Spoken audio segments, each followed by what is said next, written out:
Assalamualaikum warahmatullahi wabarakatuh. Hari ini kita akan belajar tentang perpindahan energi listrik. Energi listrik yang di rumahmu atau sampai ke rumahmu itu mengalami perpindahan energi.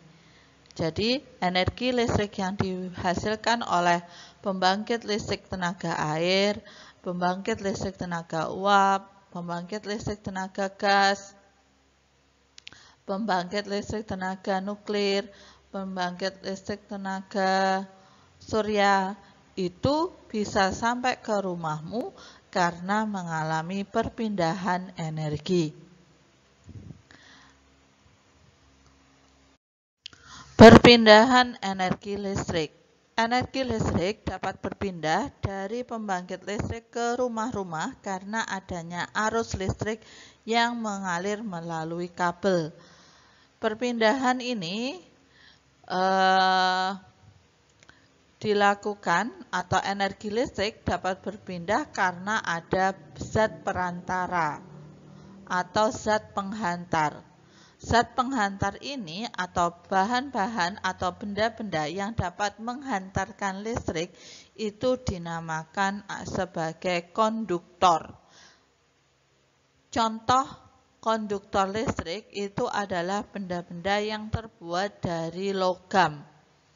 Contohnya tembaga, besi, kemudian emas, perak, itu adalah semua bahan-bahan yang dapat menghantarkan listrik. Akan tetapi penghantar listrik yang terbaik adalah tembaga. Biasanya warnanya kuning kabelnya. Kemudian, benda-benda yang tidak dapat mengalirkan arus listrik atau benda-benda yang tidak dapat menghantarkan arus listrik itu dinamakan isolator. Contoh isolator adalah plastik, karet, kayu, dan kain.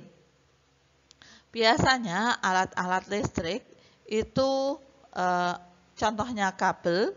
Kabel itu di dalamnya ada tembaga atau aluminium atau kabel putih atau perak atau kuning. Itu biasanya lapisannya dibungkus lagi. Lapisan luarnya dibungkus oleh karet. Ada yang satunya warna hitam, ada yang merah.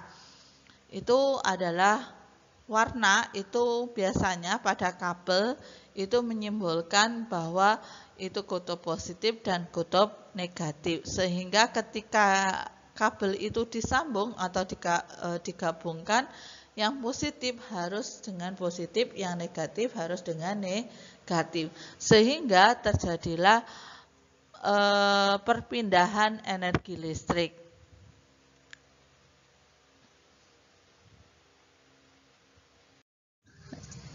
Perpindahan energi listrik dari pembangkit listrik ke rumahmu itu juga terjadi apabila ada namanya rangkaian listrik. Karena listrik itu bisa menyala atau bisa bekerja apabila terdapat pada rangkaian yang tertutup. Apabila itu terkelupas, maka akan terputuslah aliran listrik, sehingga menyebabkan bisa terjadinya konsleting atau hubungan arus pendek. Hubungan arus pendek itu bisa terjadi apabila si kabel itu terkelupas, kemudian mengenai kabel negatif terkelupas, kemudian mengenai kabel positif, menyebabkanlah arus pendek sehingga menyebabkan adanya percikan api. Rangkaian listrik dibedakan menjadi dua, yaitu rangkaian listrik seri. Rangkaian seri adalah rangkaian listrik yang disusun secara berurutan tanpa adanya cabang. Ciri-ciri rangkaian seri. Yang pertama, arus listrik mengalir tanpa melalui cabang.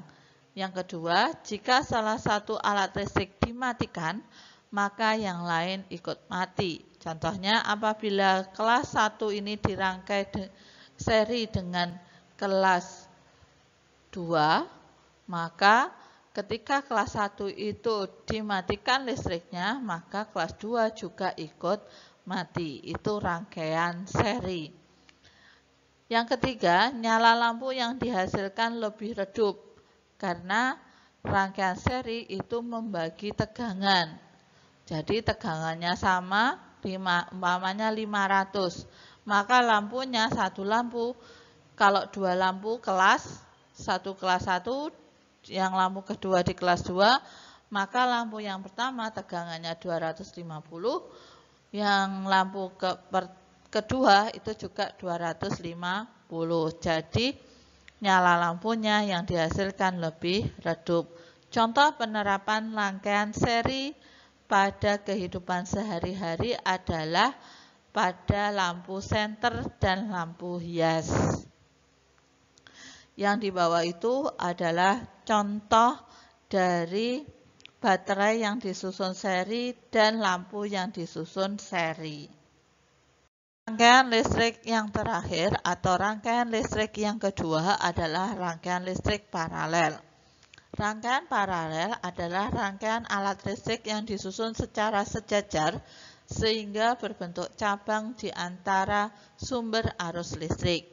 Jadi sumber arus listriknya itu disusun secara seri atau bisa hanya satu sumber arus listrik, akan tetapi lampunya disusun secara bercabang.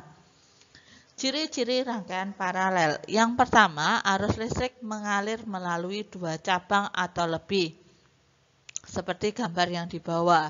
Itu disusun paralel 3. Jika salah satu aliran putus, tidak berdampak pada aliran listrik yang lain.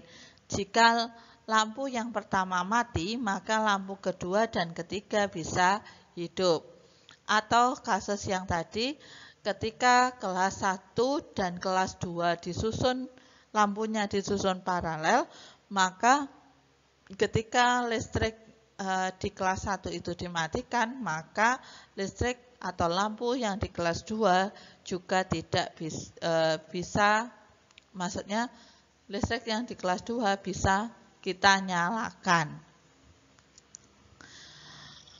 Yang ketiga, nyala lampu lebih terang daripada rangkaian seri karena tegangannya tidak dibagi seperti pada rangkaian seri. Karena ketika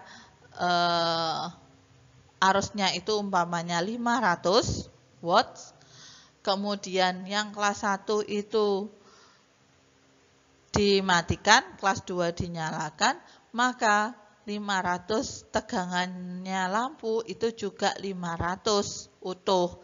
Karena yang kelas 1 itu dimatikan. Kalau sama-sama nyala juga sama. Kelas 1 itu 500, kelas 2 juga 500. Contoh penerapan rangkaian paralel dalam kehidupan sehari-hari dapat kita temui pada lampu kendaraan, rangkaian listrik di rumah, dan lampu lalu lintas. Jadi kalau kamu lalu lintas itu ada merah, ada kuning, ada hijau, itu nyala bergantian. Itu dipasang secara paralel. Demikianlah rangkaian listrik, materi rangkaian listrik yang saya sampaikan hari ini. Semoga bermanfaat. Tetap semangat. Wassalamualaikum warahmatullahi wabarakatuh.